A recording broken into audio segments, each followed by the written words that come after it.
今天軍武消息要帶觀眾朋友看到是殲10 C1賣到缺貨嗎？今天要關心印尼現在呢正式的說要加碼翻倍下單之外，巴鐵、賽鐵也都排隊要搶購。掛載的是霹靂17，現在也做了一個升級，可以在500公里外做超視距的獵殺。今天就軍武還包括了這個戰力，我們會做一次比較深入的分析。好。這個目前為止呢，其實在全球的軍武市場當中，特別是空中哦，這個戰機幾乎都繞不開西方的市場。我們看到，其實許多的國家會跟美國買 F16啊，或者是 F15、F35等等，跟法國買他們的陣風或者是台風。但是現在這個局面稍稍有一些改寫，甚至被中國大陸給改寫，徹底改寫了。我們要來看到3個國家正式的說，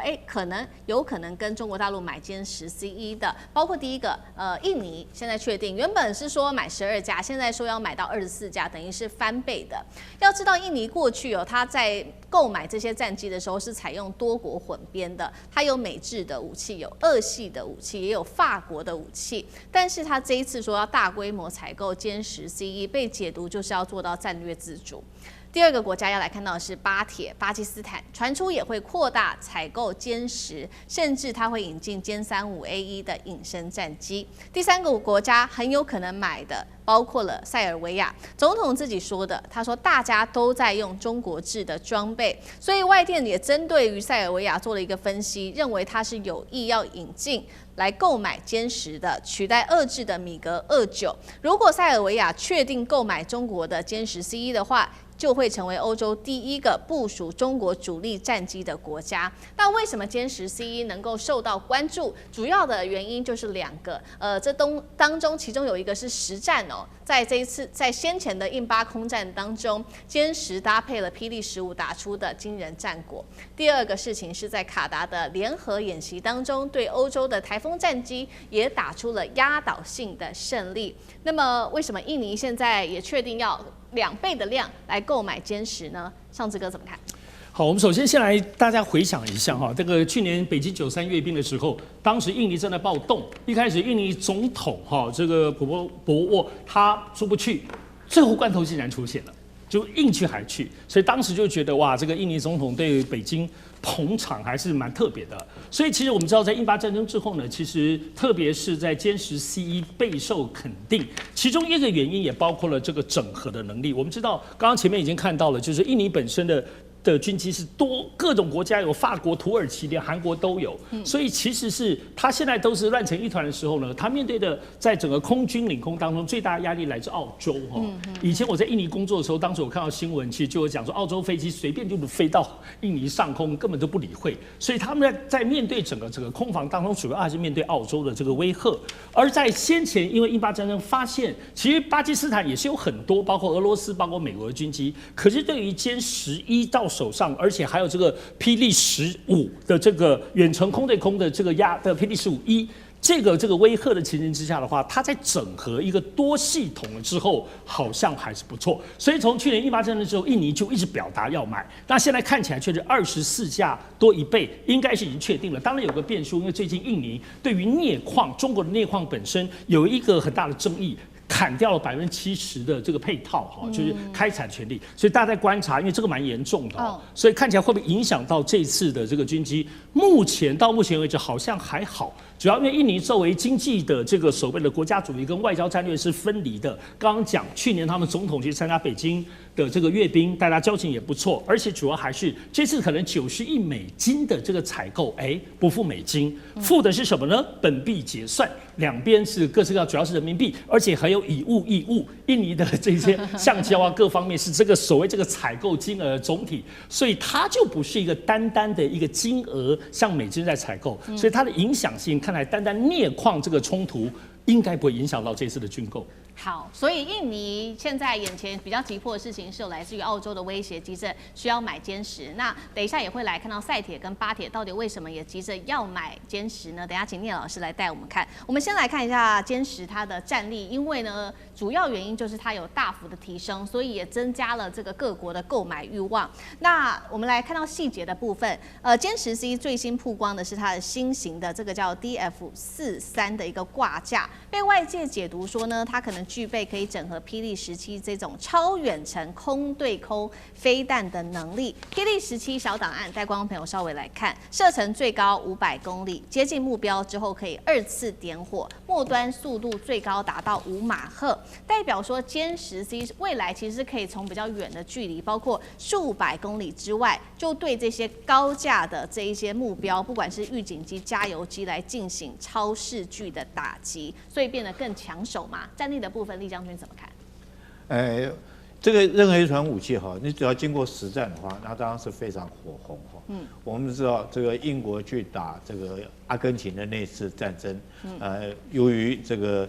阿根廷用了所謂飛魚飛彈集成的一艘這個英國的軍艦，就飛魚飛彈從此就大紅。那殲10戰機也是一樣，從去年5.7跟這個巴基斯坦的空戰擊落了3架陣風戰機哈，然後之後它當然就火紅，所以現在各國都搶着要買。那我們講說，如果說它能夠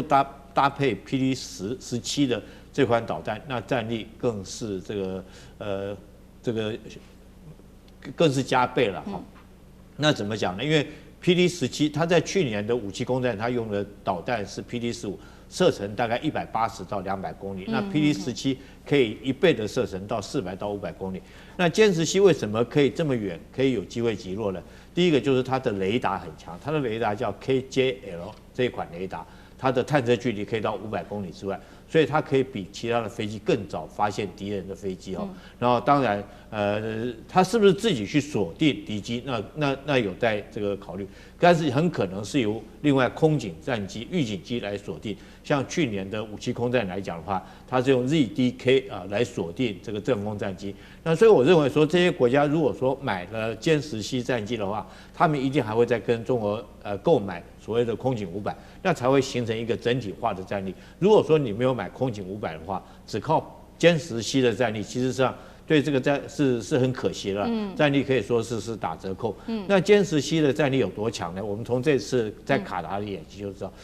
歐洲哈有2款的戰機很有意思的，他們都叫風哈，一個是陣風，法國的陣風，另外是英國、德國、意大利合夥生產的叫台風戰機。那陣風戰機在去年5.7空戰是實戰中已經驗證了，它確實有這個擊落了3架。那台風戰機在這個卡達的聯合演習之中，這個殲10C跟這個台風戰機這個比數是0:9，那其中5架是遠程擊落的，因為它的我剛剛講了。它的雷達很強，它是氮化鎵雷達，那種角度可以到300度的這種角度，可以偵測到敵人的戰機在這個500公里之外就可以偵測到，所以它遠程來講，它可以先期發現。那近程來講的話，那近程它是4架，近程擊落的是4架。近程來講，我認為它是機動性很好。你看它是壓抑的布局哈，那再加上它的進氣口，這個還有它的這種座艙罩是有塗膜的，可以減少自己雷達的反射的截面積。所以各方面來講，所以講起來，殲10C戰機不管是遠程作戰或近程作戰，那當然都有它的效能在。當然，如果說能夠再搭配到空警500預警機的話，我想它的效能會更好。尤其是這次改良增加了霹靂17的掛架，如果再加上霹靂17的話，我想可能它的這種作戰的效率來講的話，應該會比去年的這個5.7空戰哈，這個巴基斯坦去打印度的那場空戰戰力會更強大。好，所以我們看到這個殲10C現在搭配了霹靂17，戰力再升級。剛剛講了嘛，印尼它要有意購買之外，還包括了賽鐵跟巴鐵。那主要的關鍵原因又是什麼？也代表說接下來可以打入到歐洲市場等等嗎？中國的武器的部分，聶老師怎麼看 ？OK， 我覺得這非常有趣啊。我們先講一下這個殲10啊，它有 A、B、C 啦。A、B 呢是4代戰機，被標準這樣稱為。那 C、E 呢又更高等，叫4.5代戰機，這是西方的分類。它的英文中文把它翻叫猛龍。各位，這個戰機在以前根本名不見經，大家不太在乎的嘛。就是以前講接5、接6，他們不覺得怎麼樣，你已經淘汰了。他們現在還有接35，甚至移動4飛接36。重點就是不打不知道，一打就知道。就是一個班級呢出去打架，結果呢喊大聲的都沒什麼，結果有一個小弟很厲害，把人家都打倒，大家就注意到這個了嘛，就這麼簡單。我現在講的時候，當然還要配合這個霹靂這個空對空的飛彈。那我現在講，就說你去分析一下，這次印尼啊，他自己本身是一個整裝的，各國都買，他以前也不得罪誰，也有 F16 在以前的分析不會輸 JS 啊，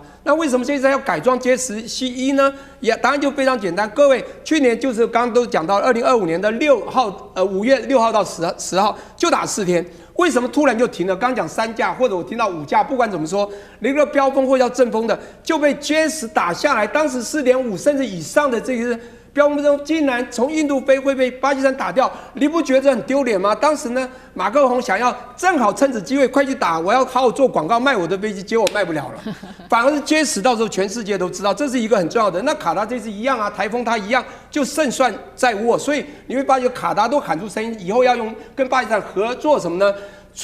以後買中國的 JS 飛機，而不是要美國的 F16來保護了，你知道嗎？這個事業在轉哈。我覺得最有趣的就是說，這次呢還要配合一個東西，就你今天不打不知道，你一打了才知道 JS 不只是 JS 4代、4.5代而已哦。它的芯裡面最主要是它配套，它的空对空，它的安置，然後它對打，像剛剛講的霹靂15、PL15呢是打到200公里左右，最長那時候去年分析嘛，150到200。但重點是，它現在17在裝甲下去不得了，就像你的東風地對地或者地對艦的這個